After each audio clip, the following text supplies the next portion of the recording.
Berita ini mengatakan satu, Indonesia menempati urutan ke-6 dari 10 negara dengan jumlah pasien diabetes tertinggi, yakni 10,3 juta pasien per tahun 2017 dan diperkirakan akan meningkat menjadi 16,7 juta pasien per 2045.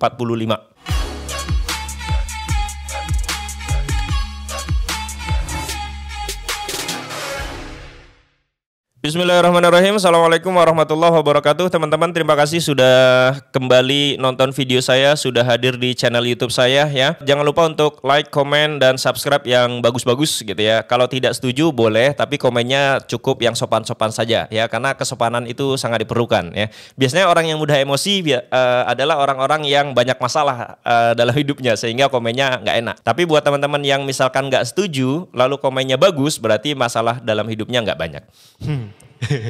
Tadi pagi saya ngebaca beberapa berita ya, bukan satu berita. Jadi ada beberapa berita yang mengatakan, yang pertama, nanti screenshotnya teman-teman bisa lihat di layar. Berita ini mengatakan satu, Indonesia menempati urutan ke-6 dari 10 negara dengan jumlah pasien diabetes tertinggi, yakni 10,3 juta pasien per tahun 2017 dan diperkirakan akan meningkat menjadi 16,7 juta pasien per 2045. Nah, ini teman-teman bisa dilihat bahwa ternyata kita mendapatkan ini prestasi yang jelek ya, karena kita menempati urutan ke-6 ya. Kita menempati urutan ke-6 ya, mempunyai masyarakat paling banyak menderita diabetes. Ya, ini urutan ke-6. Kemudian ada berita yang satu lagi ya. Ikatan Dokter Indonesia, ya, Ikatan Dokter Anak Indonesia (IDAI) ya, sebelumnya merilis data yang menunjukkan bahwa prevalensi anak penderita diabetes meningkat 70 kali lipat pada tahun 2023 dibandingkan 2010. Jadi dari 2010 sampai 2023 ada 13 tahun ya, 13 tahun. Kemudian selama 13 tahun ini penderita diabetes pada anak itu meningkat 70 kali lipat. Wow, berarti dalam 1 tahun meningkat 1 kali lebih berarti ya. Kalau 13 tahun itu 70 kali, berarti 1 tahunnya berapa? Ya, 1 tahunnya berarti adalah 70 dibagi 13 gitu ya. Misalkan 70 dibagi 13. Berarti dalam setiap tahunnya itu meningkat 5,3 kali. Atau 5 kali ya, misalkan tahun ini sekian, nanti tahun depan meningkat 5 kali lipatnya gitu. Bayangkan ya, ini sebuah kabar yang sangat mengerikan ya. Ketika ngebaca ini saya ingat anak-anak jadinya gitu ya. Saya ingat anak-anak saya, jangan sampai ya, nauzubillah min zalik gitu ya. Jangan sampai anak-anak saya, anak-anak kita, anak-anaknya teman-teman semua yang lagi nonton video ini itu kemudian terkena diabetes. Kemudian di paragraf berikutnya dia bilang, selain itu, Direktur Utama Badan Penyelenggaraan Jaminan Sosial atau BPJS Kesehatan, Ali Gufron, juga mengatakan pasien anak yang menderita diabetes meningkat sekitar 1.000 kasus ya pada tahun 2022 dibandingkan 2018.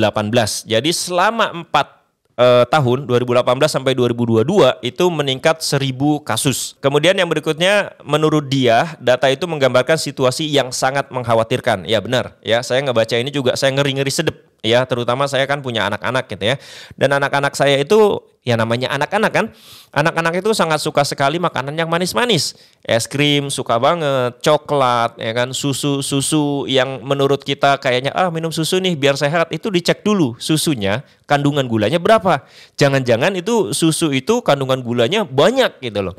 Banyak kan orang-orang tua yang bilang, oh anakku rajin minum susu sehari 3 kali gitu ya. Ternyata pas dicek susunya gulanya tinggi banget gitu loh. Nah, kenapa hal ini bisa terjadi? Nah, setidaknya ada 6 hal yang menyebabkan kenapa kemudian diabetes bisa meningkat sangat cepat ya. Dan kemudian yang sangat mengkhawatirkan adalah di usia yang masih sangat muda, anak-anak bahkan itu sudah ada yang menderita diabetes. Kalau tahun-tahun dulu ya, ketika tahun-tahun dulu itu kita melihat bahwa orang-orang yang diabetes itu biasanya adalah orang-orang kaya, ya kan, orang-orang yang gemuk. Biasanya orang-orang kaya yang gemuk, yang kerjanya fisiknya kurang gitu ya, biasanya dia terkena diabetes. Makanya dulu ketika saya masih kecil ya, itu orang-orang di kampung ya, itu sering bilang bahwa misalkan kena diabetes maka wah ini sakit orang kaya nih gitu.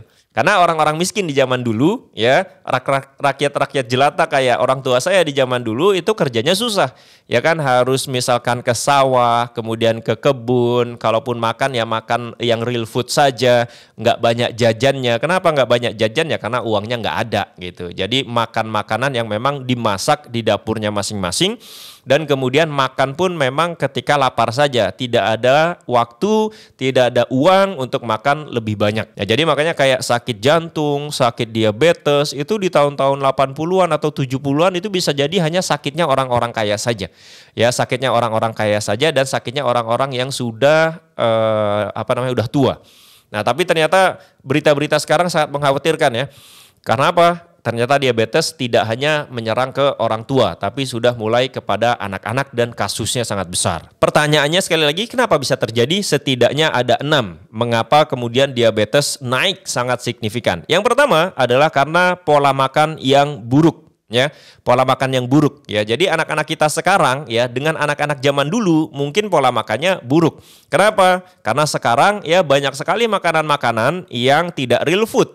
Banyak makanan-makanan yang junk food ya. Lihatlah banyak gerai-gerai yang kemudian tumbuh, makanan cepat saji, tepung-tepungan di mana-mana, gulanya sangat tinggi, gampang didapatkan, dan kemudian orang tua kadang-kadang karena kemalasannya, karena nggak mau repotnya, akhirnya kita gampang sekali tuh mesen melalui misalkan GoFood, GrabFood, ShopeeFood dan sebagainya.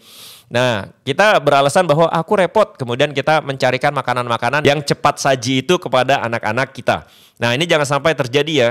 Buat orang tua terutama saya, itu kita seharusnya nggak apa-apalah repot-repot di waktu sekarang, daripada nanti anak kita kemudian tidak sehat, kita semakin repot ketika kita mengurusi anak kita yang tidak sehat itu. Kita kan pengennya anak kita itu sehat, ya. Nah, jadi penyebab pertama karena pola makan yang buruk. Penyebab yang kedua, ya, kenapa kemudian diabetes itu meningkat sangat cepat adalah karena terjadi obesitas. Nah, ini juga teman-teman harus sadar ya, terutama saya dan kita yang sudah jadi orang tua.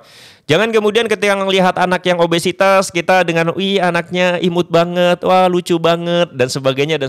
Lalu kita berlomba-lomba untuk membuat anak kita menjadi semakin gemuk, dan kemudian obesitas. Dan jangan pula berpikir bahwa nggak apa-apalah masih kecil, obesitas nanti juga kurus sendiri. Enggak gitu. Ya, yang saya perhatikan, ketika anak itu dari kecil memang sudah obesitas, nanti lama-lama dia semakin susah untuk menurunkan berat badannya. Karena tubuhnya sudah kecanduan gitu loh. Kecanduan untuk makan banyak, kecanduan untuk makan yang manis-manis, kecanduan untuk rebahan saja gitu.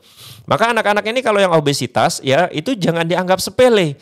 Jangan dibilang bahwa anaknya imut banget, ya memang imut ya. Imut sih memang, cuma kita harus sadar juga bahwa ketika anak-anak kita obesitas itu ada ancaman ya, penyakit-penyakit seperti diabetes yang bisa menyerang dia di usia yang masih muda. Tapi juga yang kurus-kurus banget juga. Kalau yang terlalu kurus itu nanti takutnya adalah kekurangan gizi. Jadi kita harus bisa membuat anak kita itu nggak terlalu gendut juga tidak terlalu kurus. Nah, itu adalah PR yang sangat luar biasa bagi orang tua ya. Jadi yang kedua adalah kenapa diabetes menyerang anak-anak pada masa sekarang, karena yang kedua banyak anak-anak yang diabetes. Saya punya misalkan beberapa orang yang saya kenal anaknya itu gendut banget. Dan ternyata memang ketika sudah gendut saya tanya, kok bisa segendut ini? Oh, dari kecil emang gendut katanya gitu. Kenapa nggak diet? Oh, susah. Nah, itu tadi saya bilang ketika sudah biasa gendut dari kecil, nanti dia ketika sudah mulai agak membesar remaja itu dia pun akan kesusahan untuk menurunkan berat badannya. Kemudian yang ketiga teman-teman, kenapa diabetes meningkat pesat itu adalah karena adanya juga faktor keturunan. Nah, kalau faktor keturunan ini ya memang mungkin sudah bawaan lah gitu. Mungkin orang tuanya dulunya diabetes atau kakek neneknya ada yang diabetes, maka keturunan ini artinya adalah anak-anaknya kemungkinan besar kalau tidak menjaga pola makannya, tidak menjaga berat badannya, maka dia akan mudah sekali terkena diabetes. Kemudian yang keempat ya, alasannya kenapa diabetes meningkat pada anak adalah karena anak-anak zaman sekarang itu aktivitas fisiknya kurang. Ya bayangin aja nih, ini udah kombinasi yang sangat mengerikan gitu loh. Makannya nggak sehat, kemudian gerak fisiknya kurang. gitu. Kalaupun datang ke sekolah, sekolahnya banyak kan duduk kan gitu. Kecuali misalkan kayak sekolah-sekolah alam atau sekolah-sekolah lain yang memang gerakan fisiknya banyak ya. Kalau misalkan di rumah, anak-anak kita kan seringnya apa? Megang handphone, kemudian nonton YouTube atau main game gitu. Kan banyaknya anak-anak zaman sekarang seperti itu gitu ya.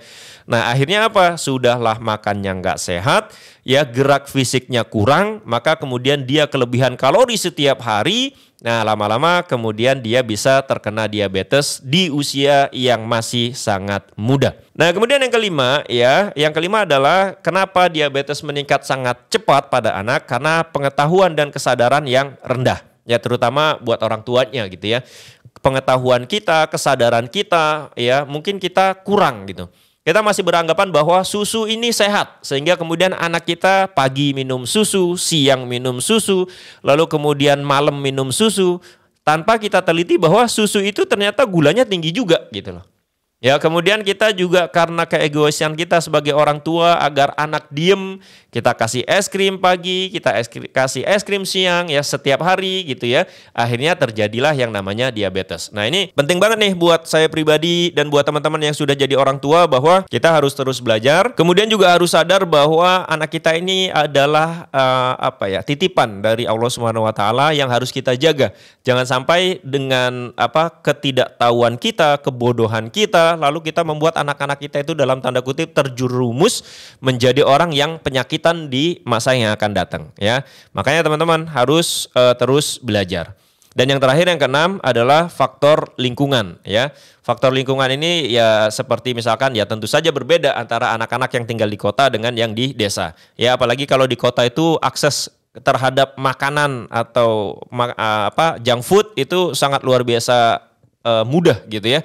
Sehingga ini faktor lingkungan ini juga sangat berpengaruh. Nah, untuk mencegah ini sekali lagi kita sebagai orang tua harus bisa mengerem, harus bisa memilih, harus bisa mengedukasi anak-anak kita. Nah, seperti itu ya. Kalau kita menghindari total sepertinya agak susah ya, apalagi di zaman sekarang. Tapi kalau memang bisa menghindari total, semuanya makanannya adalah makanan real food yang kita masak di dapur kita masing-masing, yang kita tahu takaran gulanya berapa, yang kita tahu bahwa ini ada pengawetnya atau tidak misalkan, maka itu memang jauh lebih bagus. Tapi kalau memang tidak bisa, setidaknya kita mengurangi sangat minimal.